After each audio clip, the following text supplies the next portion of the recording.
season 2, episode 2. And we've got a doozy for you guys this one. The catch This 2. this is I guess you could say actually I think I like him. I think I like his prose a little better than his poetry, but I still like his poetry. Charles Bukowski. Mm, mm. Yeah, and I'm a big fan of his poetry only because I think I got his this essential Bukowski I think in like 2019, and I never moved off of the poetry. I have Mm, you and maybe another buddy that's a big fan of his prose, and always had it on the list. Never got to it, and just the oh poetry was wow, good enough wow. for me. Oh, I did not know that. I did not know that. I thought you might have read some of his short stories. Nope. Oh wow. Well, his short stories are just as visceral as his poetry. So, Yep. Yeah. you Yeah. know. No, I mean, I've always, uh, he's someone who quickly became a favorite of mine after I kind of discovered him, and it probably because of maybe the point I was in my life, but just someone who kind of spoke to me. I just loved Mm. how raw and kind of dirty, he is. He's Yeah. been characterized as a laureate of American lowlife. Yeah, and also a dirty old man, and Yeah, I think he's probably both. right. Um, And that's even a self-characterization. Yeah, yeah. But yeah, Bukowski, he's prolific. Also kind of like some similar poets. He's similar to Billy Collins in the way that he's a little bit of a late bloomer publishing wise. Right. Although of course, both of them read or wrote for a long time before they sort of reached any kind of fame. But it's kind of funny how both of them were a little bit of I don't know, rock star writers in some regard, Mm, but much different lives. right. Right. Yeah. Bukowski, as he definitely had a lot of popularity. He like Billy Collins. He would do like he had like live shows, live Hmm. performances.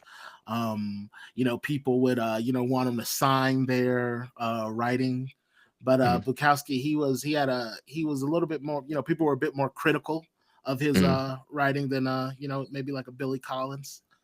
But he was as popular as Billy Collins, and Yeah. he actually um I was just gonna say that Bukowski he was he would perform like do live performances, live Right. poetry readings, Hmm. you Hmm. know similar to Billy Collins. Yeah. Yeah. Did you watch any of his live performances by Not in chance? preparation for this podcast, but just Mm-hmm. over the course of Hmm. my time of knowing about old Bukowski, I have seen a couple of his live performances. Yeah. Yeah. Yeah. There's a bunch of eh, I even though he's a little bit older of a writer, he did pass away, I think, in 94 or 92. Might Mm, have been 92. Um, but there's plenty of like material out there on YouTube of him reading, live, or even being interviewed or spoken to.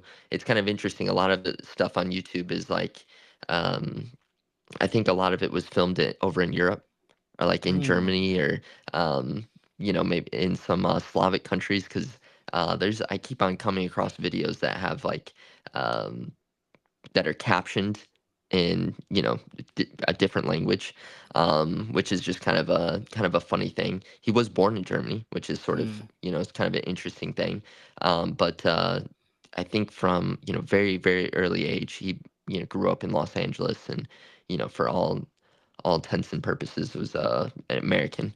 um, I don't know that he how much kind of German influence there was, but yeah, because his dad was an American soldier. right. Yeah. I don't know if there was so much German influence on as far as his writing is concerned, Right. but he was a bit he was scrutinized for having German ancestry Mm, by the powers that be. They they thought that he might be a draft dodger, mm, mm. but after they took him in for draft dodging, they realized that he was a bit he did not pass the psychological exam to Right. go to Yeah. war. Yeah. Yeah. I saw an interview with him talking about that, saying that basically, yeah, he was too crazy to go. So for World War II, which, hey, Right, I mean, blessing in disguise, who knows? right, right. He kind of always described it, or he described himself a lot too as a bum, just being a bum back in the days, and spending his time in the L.A. library and just working odd jobs, and similar to almost Frost a little bit in that regard. Mm. But I think because Frost worked like kind of sort of odd jobs a little bit, had just kind of and just always writing.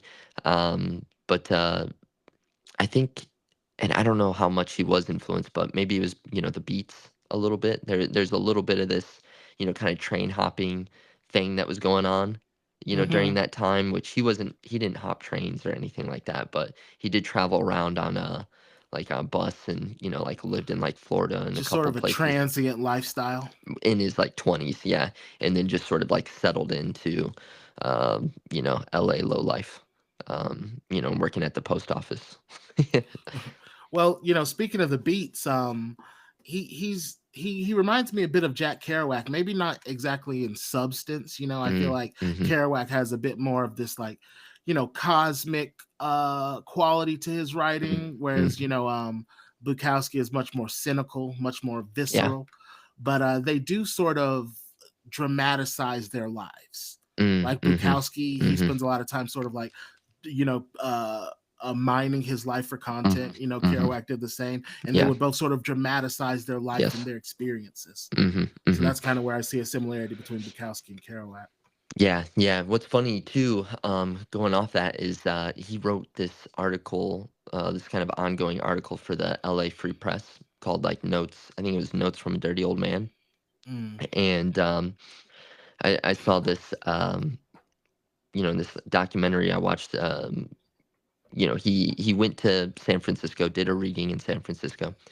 Then he came back, he wrote about it in that article, and he's kind of like bashing everyone around him, you know. But like they have it on tape, where he's um, it didn't quite, it didn't, what happened in real life wasn't necessarily what he wrote, Mm, right. and the documentarian kind of confronted him about it, not in a harsh way, but was like, just like, hey, like, what are you talking about? Like, that's not how things went. And he said that Bukowski told him, he was like, man, don't you know I'm the hero of my stories? So, And I think his poetry will reflect that. right, yeah, His no, poetry absolutely. definitely reflects that. Yeah, yeah.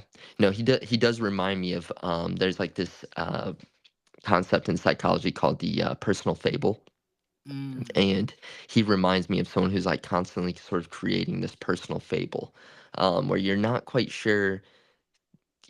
Probably most of his stories are probably somewhat true, but there is a little bit of a question of like, how true. And right. there, yeah, a lot of old men are like that too. And speaking of like sort of the people who sort of exaggerate events of their lives, he actually kind of reminds me, even some of his prose, maybe more so than his poetry, but of like a Hunter S. Thompson, Yeah, no, I think that, yeah, who I was thinking a lot of Hunter S. Thompson.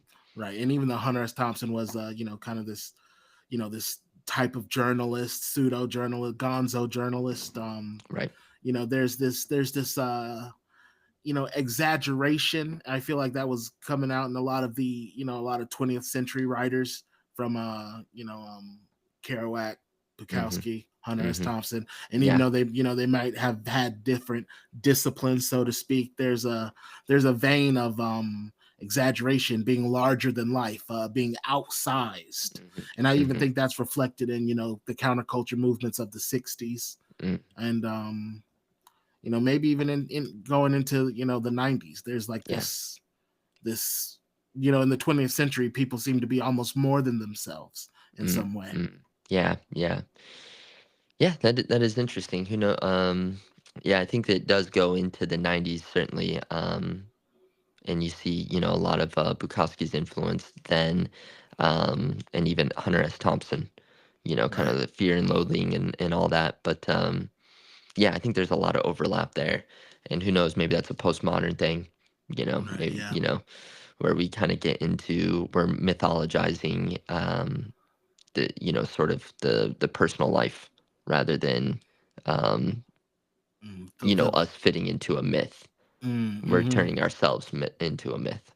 Right. Um, but yeah. And then that gets into the in the 90s, the TV world finally catches up and they start giving us Hmm. the anti-hero.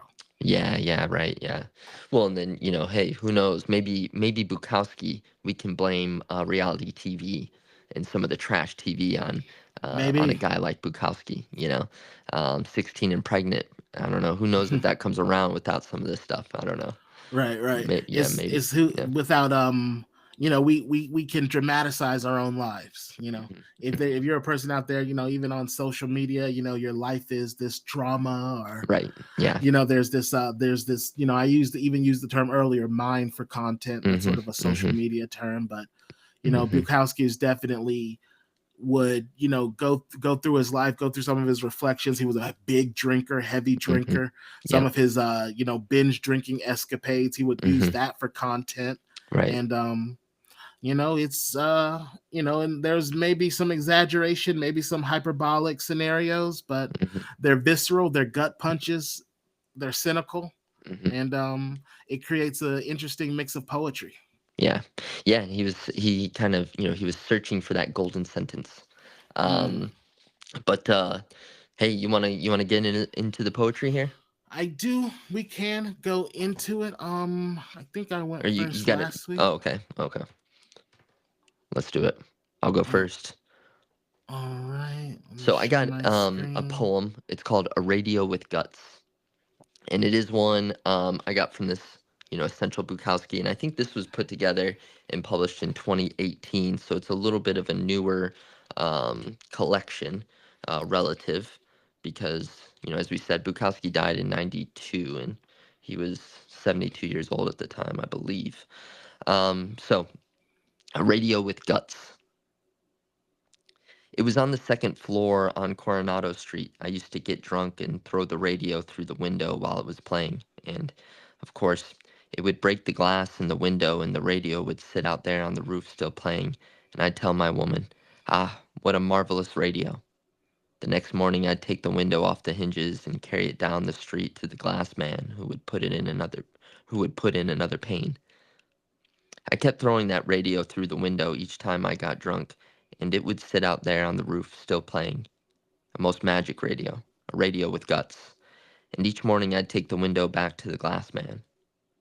I don't remember how it ended exactly, though I do remember we finally moved out.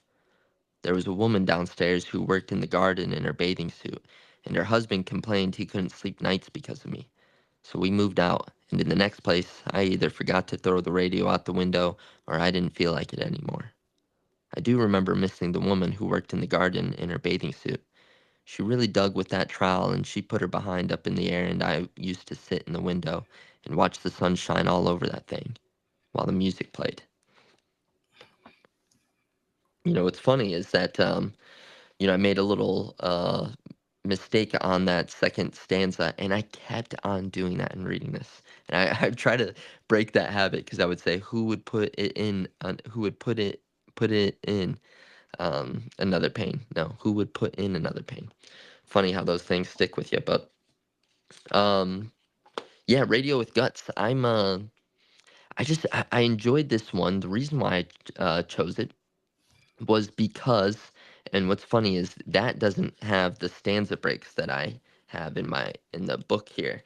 But Right. I think this is a little different. mm-hmm, I think this is a little different, and that's one thing about Bukowski's poems. They mm-hmm. are sometimes different from different editions to Interesting. Yeah, because like that, like in mine, while the music played, that is by itself. mm, Which, I mean, hey, you know, this is that's a illustrating the dynamism of poetry, mm-hmm, mm-hmm. especially posthumous releases. Right, yeah, and hey, you know what? Marianne Moore is kind of the most famous example of this, of someone who, constantly was kind of rearranging and editing her work, even, for some people to the detriment of the poem. But, anyways, Yeah, so the reason why I chose this poem is just because I think it's a great example of Bukowski, and this one is a little neater, I think, than some of his other work, where this one might kind of be a little bit more of like a modern poem, like there's almost it almost touches on like a little bit of a like a moral. There's almost like there's kind of like Mm. this little callback, there at the end while the music played. Maybe that's why, there's something about watching that woman, Mhm. uh, digging in the trowel with her, behind up in the air and in her bathing suit that, maybe it drove the old man crazy. And when he'd get drunk, he'd be thinking about her, and hell, she wasn't there and anymore. He'd throw the radio out the window. So, um, and it just kind of shows too he's a little bit of a comic, in a lot of his readings, people be laughing out loud, sometimes Right. when he's reading this stuff. So. I don't know. What do you think of this one? I like this. To me, this one sort of illustrates maybe something like futility, or Mm, something like how we kind of go through the motions, the same thing every day. mm, Sort of there's several sort of moving parts here. We have the radio that still plays even after being thrown out, mhm, being mhm. cast away. And I Yep. think maybe there's things that Bukowski tried to cast away or throw out, but that Mhm. would still sort of make noise. Yes. Yep. You know what I mean? Mhm. And the constant reparation of the window is like this constant sort of replastering.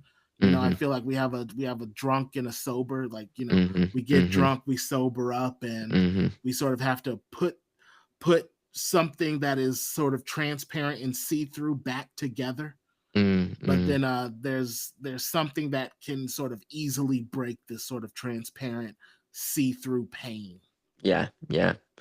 It's like this sort of ritual madness, Mm, that he's kind of like I feel like highlighting here too. And also, a lot of his poems are, about maybe getting drunk. We mentioned that before. That's a common theme. Uh, Women, kind of right. having problems with women is sort of a common theme. Maybe even having issues with, other, kind of men, sort of bordering on like maybe physical violence, but, always, he's kind of at odds with everybody Mm-hmm. all the time, almost kind of like Larry David in a way. Mm-hmm. And that kind of touches on all these kind of themes. It is interesting, it's like this magic radio, a radio with guts, something kind of everyday, this everyday object, and yet it holds some kind of special significance. Mm, Um, and who knows, coming, moving, they move out, and then I love that, maybe he either he forgot to throw the radio out, or he just didn't feel like it anymore. And mm, kind of going to your point too of like maybe this is something that could be representative of any, kind of number of things that maybe you try to, change or fix about yourself. And, sometimes a change of scenery, that thing, it just kind of goes away. You right, kind of forget about it. right. And this poem kind of reminds me of another one of his poems about like I think it was like a poem about a woman reading the Bible. And Okay. it has this voyeuristic element. A lot of his poetry has Mm, this voyeuristic element. He's always like up in his room, like looking out windows, and oftentimes looking at mm-hmm. women walking Yeah. by, or different Mm-hmm. people down below. And the poem I'm thinking of is like a woman reading the Bible, and he's like admiring her legs in the sun. And this is another one. We got another woman in the bathing suit, kind of Mm-hmm. Mm-hmm. gardening, and he's Right. watching the sun shine all over. And it's Mm-hmm. almost like, the woman gardening in the bathing suit, the situation where he's getting drunk and throwing the radio through the window. It's almost like people are sort of like, we're in a state where people seem to be almost like letting their hair down a bit, getting openly drunk, openly, vandalizing things. And even if they have to keep going back and getting repairs from the window, the woman is sort of in the bathing suit, gardening. There's almost like an abandon, you know, there's almost like a recklessness, like people are not as like there's almost something where people's disposition is almost like the window, see through, thin, easily broken. Mm, Where mm. like the woman is not all uptight, Yeah, locked in her yeah. house.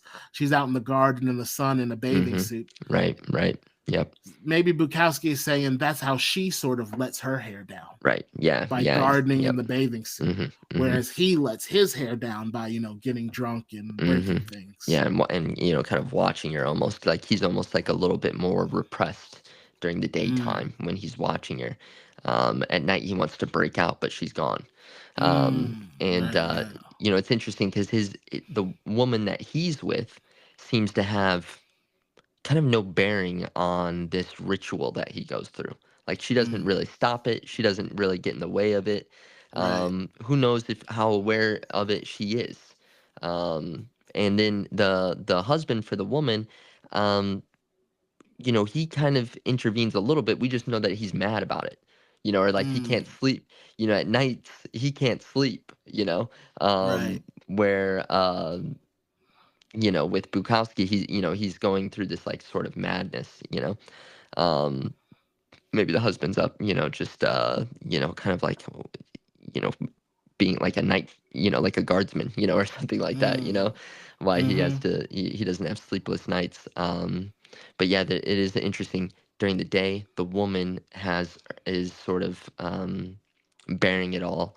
Um, like you said, she's kind of sort of breaking free during the daytime, and yeah, but Bukowski does it at night. Um, so yeah, there's a lot of interesting sort of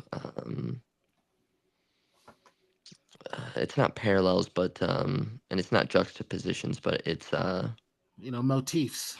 motifs. Yeah, but kind of like this sort of dual. Um, Yeah, yeah, but I yeah, guess an illusions.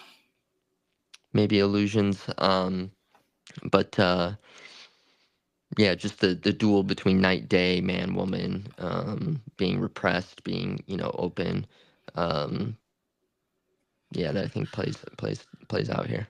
And there's another commentary here, and it kind of seems a bit, it may seem a bit strange to us, in our digital time, but back then, like in the 20th century, there was a lot of ink spilled over the way that information was just flowing through the air, through radio waves, television waves. Mm, This was sort of fascinating people, mm, mm, so, Bukowski said it's like a magic radio, a radio with guts. It makes me mm. think of a radio that almost has its own, sort of its own will. Yeah, yep. There was this vibe in the 20th century that, the radio, the television, they almost had like a will, or Yeah. like they were almost sort of kind of clouding up the society in some ways. This is Mm, even evidenced in Don DeLillo's White Noise. I feel like we talk about this book a couple times on this podcast, but mm, White Noise is this book from the 80s, and the white noise is sort of like the white noise of the TV screen, the antenna, the airwaves, the information coming over the airwaves. And whereas that sort of portrayed as a bit more like pollution, Bukowski portrays the radio still playing even after it's been thrown through the window.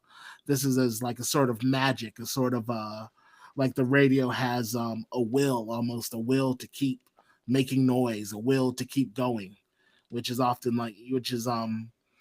of like Bukowski and his willingness to continue to repaint this window.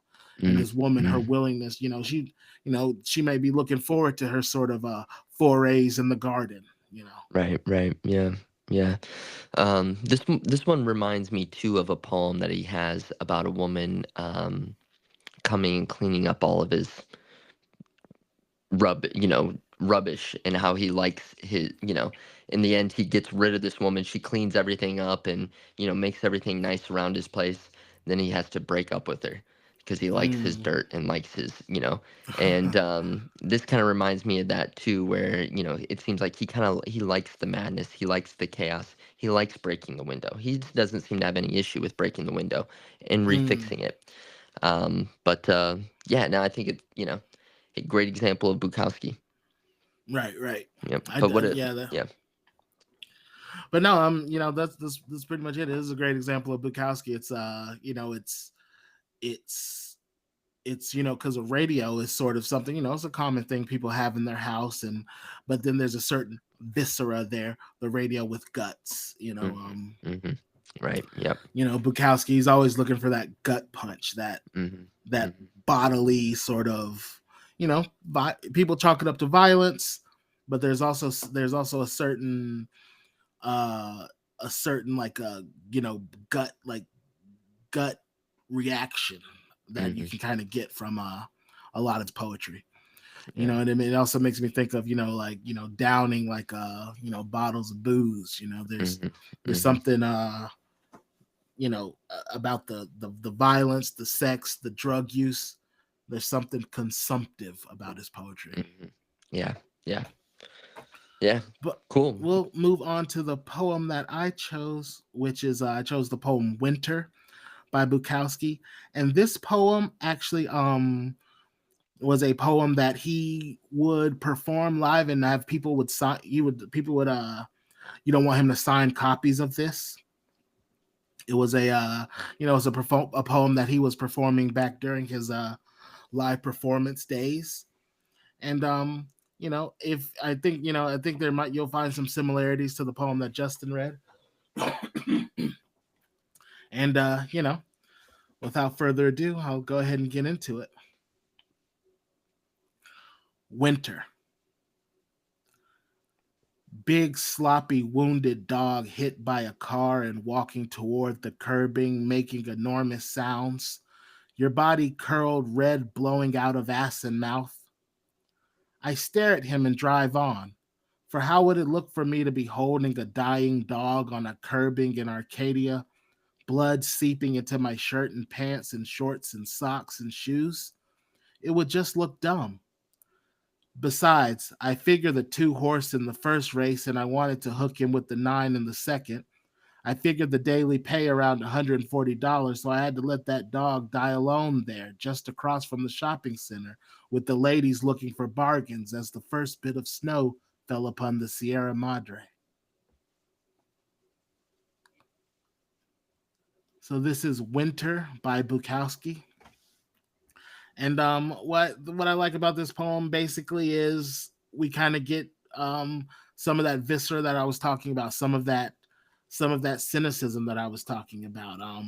This is a story about a guy seeing a the basic story of the poem is a guy sees a dog get hit by a car, and it's all blood, like basically the dog's all bleeding and dying. The dog's destined to die, but the guy has to keep moving because he has to go gamble. He has to go put in his horse betting, Right. his horse bets, and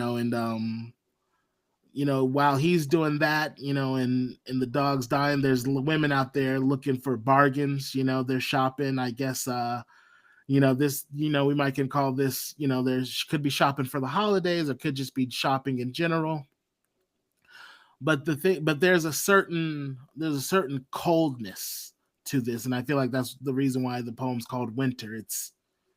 It's I could maybe help the dog, or I even could comfort the dog as it dies, but then again, it's just a dog, and there's something about me that cares more about what I have going on, even if it's just gambling. You know, there's a certain coldness here, and the snow begins to fall on the town is evidence of that coldness. Yeah. This one makes me think of a couple things that I learned about Bukowski's kind of personal life. Um, maybe he did see the dog. Maybe he didn't. I know that Bukowski had this illness during his life where when he was like 35, he resigned from the post office. Said it was because of his ulcers that he's having, and he's bleeding from his mouth and his ass, and Mm. he had to go spend some time in the hospital. And the doctor actually told him that if he has another drink, he'll die. um, and he kind the when I watched the kind of interview with him, he's talking about that, and he laughs and takes a drink, and he goes, "See, doctors lie to you all the time," because he never stopped drinking, and actually he drank even heavier after that. But it makes me think of that, with the red blowing out of ass and mouth, and maybe. I don't know, maybe this dying dog is it even, maybe himself, he felt like he had a new lease on life after this. Mm, Maybe it's the winter time of life in a way. We talk about the spring of life, summer, different times of life, kind of like kind of a going down. Because, again, in this interview, he was saying that, yeah, he felt like he had a new lease on life, sort of that he had a free life to live after that. He kind of died once and then was able to kind of come back and do, sort of whatever he wanted. Um, mm, but at the at the same time, yeah, and there's the cynicism here, right? Like he doesn't stop and help the dying dog. He's got his own thing going on. And again, in his personal life, he did go to the track. Actually, he tried to quit drinking, and he went and he decided to start gambling instead. He went to the track in place of that, and he'd go to the track every day, hoping that maybe he would kind of make it big as a professional gambler, and he could just quit and focus on his riding. Never mm, happened. He had to right. go back to the post office. But hey, I mean, that's life. But yeah, he kind of, he's sort of I think this kind of highlights someone who is kind of so wrapped up in their own melodrama, and even the women are wrapped up in their own melodrama. They don't stop and help the dog. You No. know, they're shopping for who knows or cares what. Um, but the year's coming to the close. This dog is probably gonna die in the snow. And everyone moves on. Right. I think I and going off of what you just said, maybe the dog is a part of him Maybe, that's yeah. dying and Mhm. wounded, and he maybe left behind that dying wounded part of him in Mm, some mm, ways. And maybe the gambling, the vice. mhm, There's a thing about Bukowski. I remember like reading an anecdote that he said maybe like a friend of his when he was young introduced him to alcohol, and mm, it was a very liberating feeling. mm, So, mhm, there's something about Bukowski where sex, drugs, vice like gambling, and even violence itself is a liberating thing, a mm, freeing thing. mhm, mhm, Um, mhm, most people feel chained by their vices, or restricted by by their mhm, impulses. But mhm, Bukowski mhm, views this as like a that's this is his freedom. mhm, The, mhm, his violence, his addictions, his mhm, mhm. these are things that sort of liberate him. Yeah. So as he like leaves the dog behind, the dog suffering, dying, fate is Mhm, sealed. mhm, He has the ideations of gambling, achieving, mhm. Making it big. right, and that's sort of the juxtaposition here. Like Mhm, Bukowski, even though he's illustrating a vice like gambling, he has a future, whereas the mhm. dog does not. Right, right. Yeah, and kind of going off that too with usually you see vices as maybe chaining. Um, that's sort of how they're sort of illustrated oftentimes. In this case, you know, there's similar to mine. There's almost like this like kind of repressed. Um, there's sort of this repressed person, right? Because he stares at him, and what would you know how would it look for me to be holding a dying dog? Almost like if he were to act on his empathy, that would somehow take away from him. I mean, imagine Mm, me holding on to this dog, blood seeping into my shirt and pants and shorts and socks and shoes. It would just look dumb. I can't, mhm, for me to act on my sort of empathy and take time out of my day to go help this dying dog. Um, I got my own life to live. Everyone else does too. right. So, hey, let the dead bury the dead. Um, Mm, and um, so it's kind of funny that, his vice is freeing him, right? Because his empathy would make him look dumb and, kind of, it would ruin his whole day. Imagine Right, walking around after that, blood all over. right. So yeah, and then it's just I feel like it's just a beautiful image. The snow begins to fall. Is almost like it almost like it's the pathetic fallacy where the weather outside is mimicking the coldness of his Mhm. heart. Mhm. Mhm. You know, Yeah. Yeah, it's a cold world, right? you know. Cold world. And if you read Bukowski's poetry, that comes across for sure, and prose. Any Mhm. of Bukowski's writing. Mhm. Yeah, and it's also just it doesn't paint like a picture of this isn't white picket fence America. There's shopping centers. There's it's. I mean, of course, he lived in L.A. for most of his life. It's urban, and I don't picture necessarily like a nice area. Mm, Where there's the dog track. There's this. I mean, of course, there's a shopping center. Maybe there's nice shops in there, but I mean, you have this stray dog, loose dog, that just got hit by a car. No one's helping it. It's just dying on the side of the road. Like no one, um, you know, it, just people are, unconcerned. And that's not necessarily what you would, small town America. You're not going to see dogs just running around. And if one gets hit, I mean, I've seen dogs get hit and like two or three cars stop and people, trying to help an hmm. animal. That's not here. No. And it's also interesting to me the disinterested parties like Bukowski and the women, they're Mhm, focused on sort of financial things. mhm, The women are shopping, mhm. Bukowski's going to go gamble. Right, And for the yep, dog, it's almost like his time and money are up.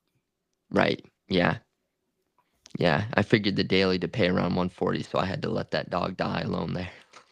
Right. Right. I got I got Yeah, I got shit to do. right, I gotta I could it was like, I could help this dog get blood all over me, or, hey, I might get around 140 bucks. I'd rather get Right. 140 bucks. Right. Fuck the dog. Yeah, Who cares right. about the dog? Right, yeah, he's looking to make money, the women are looking to spend it, that's America. That's that might Right. be a bit sexist, but, Bukowski's kind of you could see him as being maybe a bit sexist in today's age. Right. He's not exactly the most feminist writer there is. No, no, no, But yeah. I do think there's a certain aspect of America that he does sort of embody, and he does Mhm, sort mhm, of, he sort of advances. I mean, a mhm, lot of his poems are like this. There might be mhm, like odd, kind of these short lines, and mhm, kind of, you might be kind of lax on the capital letters sometimes, or like even the sentence structure. It's almost like a ramble or a mhm, drunken sort of. It's almost like a drunken tirade. Some of his poems can come off that, or even a stupor, mhm. or some sort of stream of consciousness. Right, right. Yeah, that's talking about stylistically, obviously, he always has a plain style. Um, and, something I've noticed, like, all of his sentences, he always capitalizes I, but all of his sentences, unless they start with I, and most of his poetry, majority of it is written in first person. Hmm. Um, but he doesn't capitalize the first letter, so you're always kind of it's and in that way, and his punctuation isn't um he still, writes kind of incomplete sentences. But I think in a way, him not capitalizing the first letter kind of keeps it from being a complete sentence, and kind of gives some freedom. So it's always like you're kind of starting in the middle a little bit. Mm. Um, like it's almost like it's not always a complete thought, so to speak. Yeah, this is a writer who it's almost like even the constraints of grammar and syntax, he views as sort of a bit oppressive. You know, um, even social norms. In your poem, he's throwing things out of the window. This Mhm, guy's gambling, like mhm, social norms restrict him. The rules of grammar, syntax sort of restrict him. The rules of the rules of polite society. Like Bukowski is a person who views any sort of encroachment on his just pure unadulterated freedom as is almost like something awful, terrible to Hmm. fight back against. Yeah. So this Yeah. is some this is a this is a figure on the outskirts of society for sure. Yeah, yeah, certainly on the margins, but kind of always like reveling in that marginalia. Yeah. There's always kind of an enjoyment. Just like in mine, he loves. He doesn't mind the madness.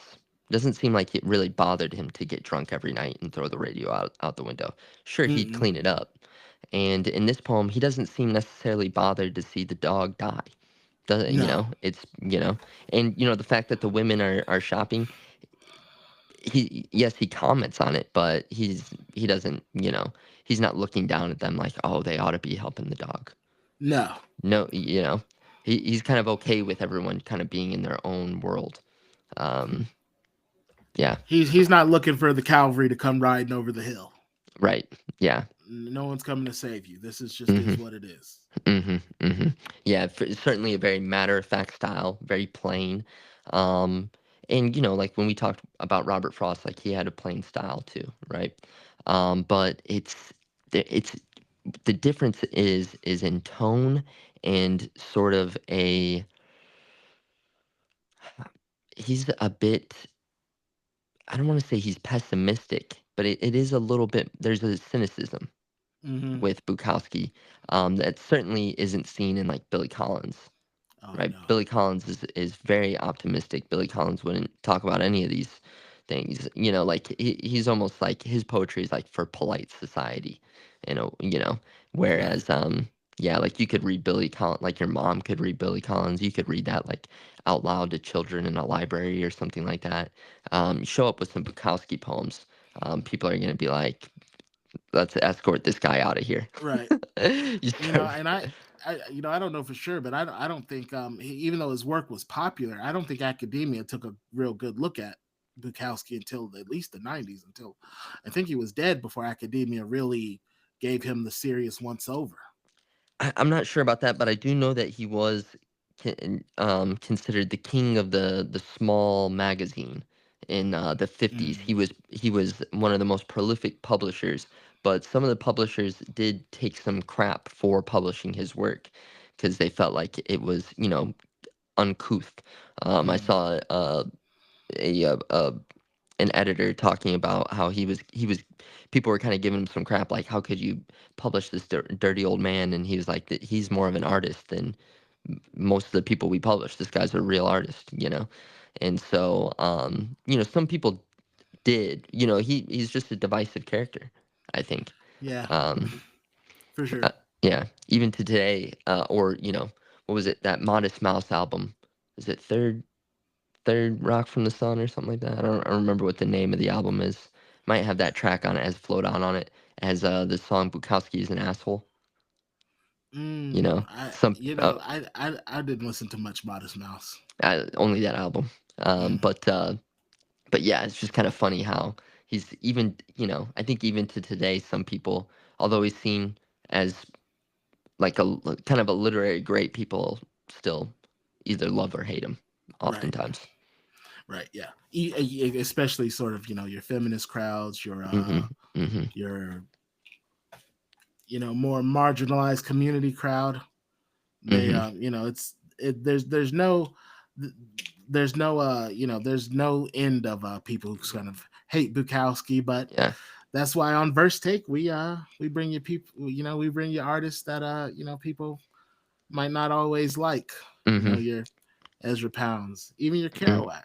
Yeah, you or know Sylvia um, Plath, and I think he's a little bit similar to Plath in the sense that just as we were kind of in that episode, kind of joking about all the especially how many, at least our anecdotal experiences running into a lot of girls who are very influenced by Sylvia Plath and writing their mad girl love songs, and I've seen criticism of how many, all the guys that try to be a Bukowski, and try Mm, and, how Bukowski spawned all these, terrible imitators over the years, which I could, and I've been one. I was a terrible imitator of Bukowski at one time. okay. Yeah, I can see that. I can definitely see that. But the thing is, Bukowski had he had a like he had that old man. He definitely got into that Hmm. old man phase. Whereas Right, Sylvia right. Plath, Yeah, who knows how she yeah, would have turned yep, out if she would have been able to kind exactly. of grow old. Exactly, exactly. But hey, I think Bukowski should give hope to anyone who is a writer Yeah, and isn't famous. And the secret is you just got to keep doing it. Because that's what he did. I think what Bukowski can show people is to write what you Yeah, are yeah, feeling, that's write great. what you're Yeah. thinking, write what Mhm. you have on Mhm. your mind. Yeah. It might be weird and strange, and nobody Mhm. people will look at you crazy, but Mhm. write what's on your mind, write what Mhm. what you're feeling. You know, Mhm. Mhm. and if you have to mind your own life, mind your life. Maybe people might not look at necessarily as mining, but you know, you use the times of your life. As they might have some literary merit. Mhm. Yeah. Yeah, and he didn't really start publishing until he's like in his 40s, and didn't start actually writing poetry until he was like in his mid 30s. Right. He There was was a trying to write prose for a long time. and he was first published with short stories, but there was he took like a 10-year hiatus. Yeah, yeah. Well, he got a couple, I think, published early on, and he kind of hated that, thought they were bad, and yeah, then he just started writing poetry and sending it out. It was like after he had that little near-death experience, Mm, and quit the post office. Um, yeah, so I mean, hey, our lives, the twists and turns. You never know how it's going to shape out. right, right. You never know how it's gonna shape out. I mean, and that's Bukowski. Just do Hmm. it. He even Hmm. on his tombstone is do not try or don't try. Yeah, yeah, yeah. That was like a philosophy, Yeah. of Just do his. it. Just Hmm. start doing it. Right. Yeah, yeah, yeah. Yeah. Hey, Bukowski, one of my favorites. Like I said, someone who's kind of spoken to me, and um, you know, in many ways, because sometimes I'm on the margins myself, or feel Mm, that way. So yeah, I would recommend him to anyone who maybe feels that. I think a lot of young men would take to him. right. If you were a gritty, sort of visceral poet, a Mm-hmm. poet of the, definitely the working class, the working poor, Mm-hmm. Mm-hmm. a poet of substance, Mm-hmm. and a poet of substances, Yeah. we should say. Yep. But yeah, check it out. I like Bukowski's poetry. Yeah. It's a Bukowski, read him. yeah, I mean, I don't that pretty much sums it up. I mean, I think so. Yeah. this is it's not like is he's like some of the other poets that we've covered on this, they've had they're academic darlings. They're darlings of Mm-hmm. Right. academia. Yeah. They're darlings of they have their fan base, and Bukowski definitely has his fans. But 100%. this is a poet of the I'd say this is a poet of the people. Mhm, You mhm. know, Yeah, not a this technician, but yeah. not a technician, not an academic darling, but Mhm, if you ever just get off work and you go home and you're cooking a pot of beans and you're mhm. alone in your apartment, this is the poet for you for sure. Yeah. Have a couple beers, 2 or 3 beers, Right, and then pull out some Bukowski, just start read it aloud, in your room alone, and, you might, something might stir within you. That's what I would say. right. Yeah, go to the bar, get drunk, strike out with some woman, go home, start reading Right. some Bukowski. Yeah. Yeah. Maybe Give you get slapped, something. right. Go big, go home. The Mhm, bold mhm. action. Right, yeah, Get yeah. thrown out. Right, yeah, It and what was not a pretty woman, not a classy woman, um, someone who you don't wanna see the next day. right. That's the kind of, that's the kind of thing that, that Bukowski, sort of encourages, maybe. Entertain yourself. Right, yeah, yeah, yeah. Take a Be chance. Roll the Yeah. dice. Be Dorian Gray, but, like, not the portrait of Dorian Gray, don't, Mm, be the sleazy, slinking into, opium dens, Dorian Gray. right, right. Yep. But But hey, hey, that's, yeah, Bukowski. This is Verse Take, right. season 2, episode 2. I'm Justin. I'm James, and who do we got next week? We have Oh gosh, I have the list. man, who do we have? I should have that prepped and ready to go here. I'll tell you here in a second who our next um, poet is going to be. It is Okay. Mary Oliver. So Okay. we're sticking with the someone kind of contemporary. Well, she's passed, Mm-hmm. a couple years ago, but another plain writer, plain style, and someone who worked regular jobs. And much like Bukowski kind of had the drudgery of life, and allowed that to sort of fuel her poetry. Right. But this is a poet with her eye on the sky, looking up, sort of making A allusions. bit more optimistic, certainly. For sure, for sure. Yeah, And also a bit less voyeuristic and not violent. yeah, not gritty, not dirty, but no, yeah, Mary Oliver's not just like staring at women from her top window, like, watching them, no, no. She's staring at the she's birds. right, right, right.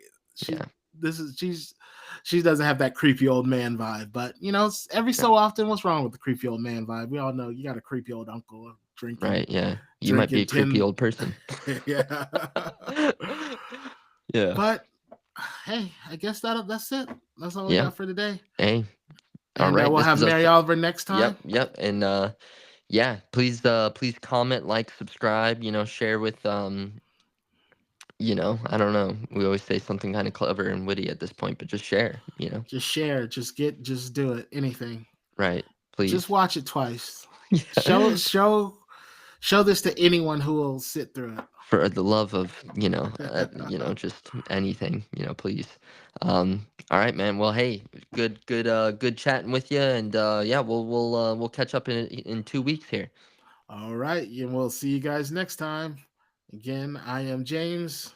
And I'm Justin. Signing off. First take. Take care, everybody. Drive safe.